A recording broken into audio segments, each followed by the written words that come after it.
শুরুতেই সংবাদ শিরোনাম।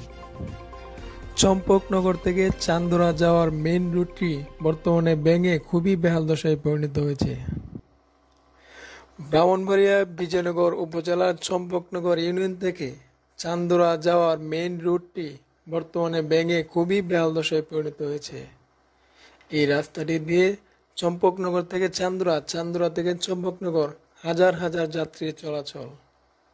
স্থানীয় সূত্রে জানা যায়, এই রাস্তাটি গত 1.5 থেকে 2 বছর আগে মেরামত করা হয়েছিল।